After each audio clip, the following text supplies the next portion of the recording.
Your time is finite and non-renewable. That is, you only get so much and you can't get any more. So as a salesperson, you need to be very diligent about protecting your time because you've got a lot you need to get done. So especially when you're prospecting, you need to be very aware of your time. Traditionally, when we're prospecting, we're qualifying those prospects, qualifying them primarily as to whether they have need or budget. And you've got questions that draw that out, whether they need what you do and whether they have the budget for what you do. I propose that you also add a qualification for worthy of your time. So imagine that you're a guide that takes hikers up to the top of a mountain. And you've done this lots of times. You take people from the base of the mountain to the summit of the mountain.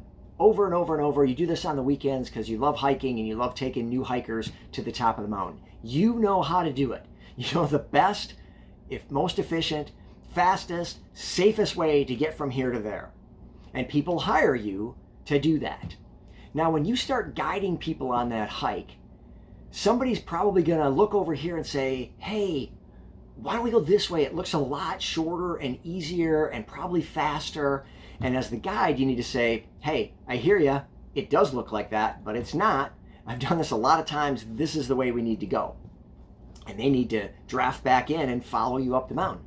Now, maybe after a little while, they do it again and go, hey, so I'm thinking over here might be a little bit faster, looks a little easier, less steep than what we're doing here. And again, the guide needs to say, sorry, but this is the path. I've done this lots of times.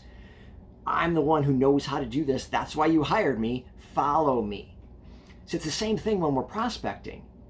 We have a process. We're the pro. We've done this lots of times. We've helped lots of people get what they couldn't get without us. That's why people allow salespeople to help them. Because if I could get what I needed without you, I would already have it.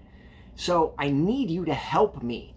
But you as the salesperson need them to help you so that you can help them, right?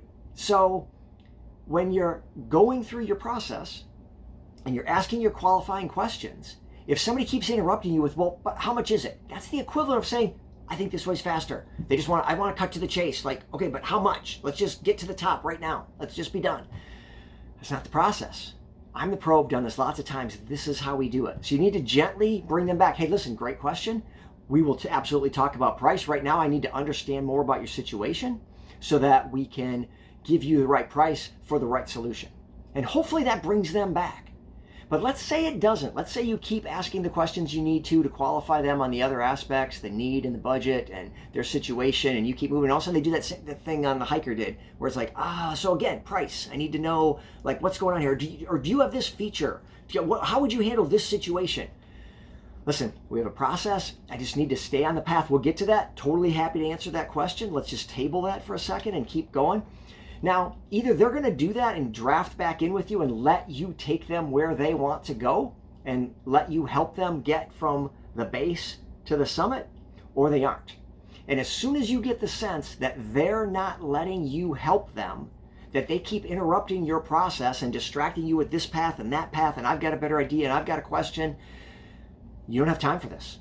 You have a lot of people that want to help you. There's a lot of people that are willing to follow you up the mountain. And so if this prospect isn't willing to follow you, they're not worth your time. And because your time is finite and non-renewable, you need to make that call and say, hey, listen, the way I can best serve you is to have you help me understand your situation so I can determine whether I'm a fit and then propose a solution. And you don't seem to want to let me do that. You're not working with me to help me help you. And that's okay. That's just not how I work. And be willing to wish them a nice day and be done and move on to your next call, because your time is limited and you can't waste it on people who aren't willing to let you help them. Now, if they come back after their questions and are willing to go along on your path, okay, but you've got to make that determination. You can't let people hijack your process, and for sure don't believe that it's going to get you there faster. You've done this enough times to know that's not a shortcut. That's not a shortcut. There's only one path. And as Anthony Iannarino likes to say, slow is fast and fast is slow. If you think you're taking a shortcut, in the end, it's going to take longer because something's going to change and somebody else is going to have to be brought in, and what looked like a slam dunk is taking longer than you thought, and what looks like the slow path is actually the fast path, because there's a process there that's proven. So you want to be slow is fast here. Let's do it the one way I know that's going to work. Just like the hiker, he's not going to take the shortcut. He's going to go the way he knows works.